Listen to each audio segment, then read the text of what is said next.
اعوذ باللہ من الشیطان الرجیم، بسم اللہ الرحمن الرحیم۔ آج کی ویڈیو میں ایک بہت اہم شخصیت کے بارے میں بات کرنا چاہ رہا ہوں۔ ان سے ایک دو دن پہلے میری ملاقات ہوئی ہے، تو اس سے پہلے میں ایک بات آپ لوگوں کو بتانا چاہتا ہوں۔ امریکن صدر رچرڈ نکسن نے ایک دفعہ CIA کو آرڈر دیا کہ آپ مجھے جتنی اسلامی معلومات ہیں یا قانون ہیں ان پہ ایک جگہ پہ اکٹھا کریں، یکجا کریں اور میرے حوالے کریں۔ تو CIA نے ایک بہت بڑی کتاب مرتب کی، تو وہ مرتب کر کے انہوں نے رچرڈ نکسن کو بھیج دی۔ تو رچرڈ نکسن جو تھا اس کا ایک مشیر تھا جس کا نام تھا رابرٹ کرین۔ اس نے وہ کتاب جو ہے نا رابرٹ کرین کے حوالے کی اور اسے کہا کہ یہ آپ کتاب جو ہے نا اس کا نچوڑ نکالیں، مجھے مختصر چاہیے تاکہ میں اس کو آسانی سے پڑھ سکوں۔ تو رابرٹ کرین نے اس کتاب پہ دن رات محنت کی۔ وہ ہارورڈ یونیورسٹی کا پڑھا ہوا قانون دان بھی تھا۔ رابرٹ کرین جو ہے ہارورڈ یونیورسٹی سے قانون کی ڈگری لی ہوئی تھی۔ تو وہ پڑھ کر نا ہر چیز پہ بڑا متاثر ہو رہا تھا۔ تو اس نے بہرحال کتابچہ تیار کیا اور کتابچہ تیار کر کے اس نے رچرڈ نکسن کو دے دیا۔ کچھ عرصے بعد نا وہ وہاں پہ ایک یہودی پروفیسر نے اسلام کے بارے میں کچھ غلط چیزیں کہیں، جس پر رابرٹ کرین کو بڑا غصہ آیا۔ تو انہوں نے اس سے سوال کیا کہ میں نے جو ہارورڈ یونیورسٹی میں پڑھا ہے، جو قانون کی کتابیں ہیں، آپ یہ بتائیں امریکہ کی جو وراثتی قانون ہے وہ کتنی کتابوں پہ مشتمل ہے؟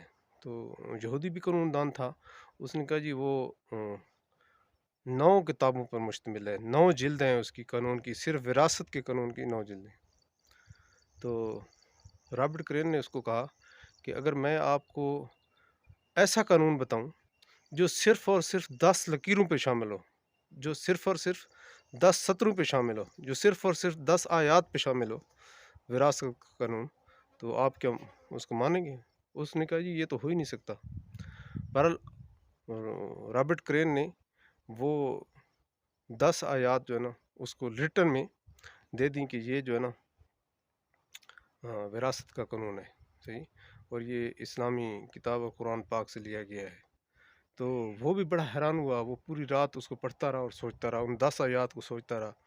تو دوسرے دن وہ پھر رابرٹ کرین کے پاس آیا کہ اس نے کہا کہ یہ کسی انسانی دماغ کا کام نہیں ہو سکتا کہ وہ اتنے قانون کو جامع اور مختصر، جامع قانون ہو لیکن وہ مختصر ہو، یہ پہلی دفعہ میں پڑھ رہا ہوں، صحیح۔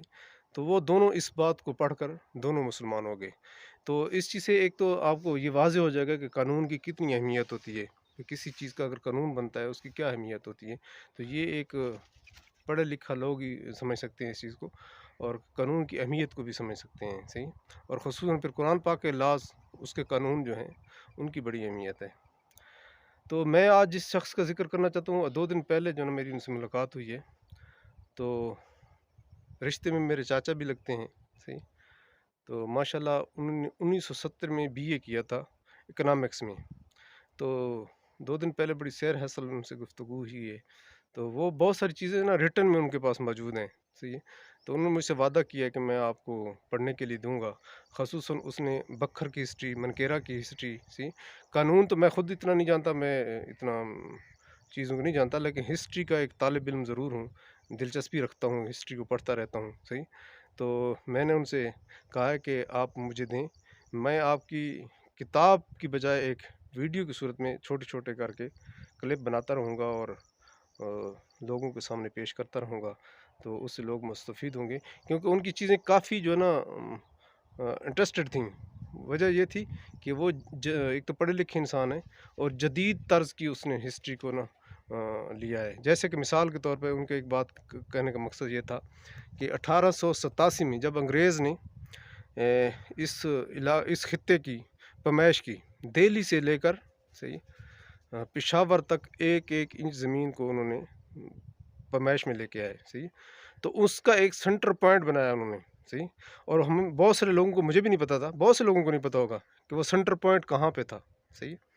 تو یہ آپ کے لیے بڑی انٹرسٹڈ چیز ہوگی انشاءاللہ ان کی اگلی ملاقات میں پہلے انٹرویو شیئر کروں گا آپ لوگوں سے، ان سے انٹرویو کروں گا انشاءاللہ صحیح، تو آپ کے لیے بہت انٹرسٹڈ بھی ہوگی اور مزہ بھی آئے گا انشاءاللہ۔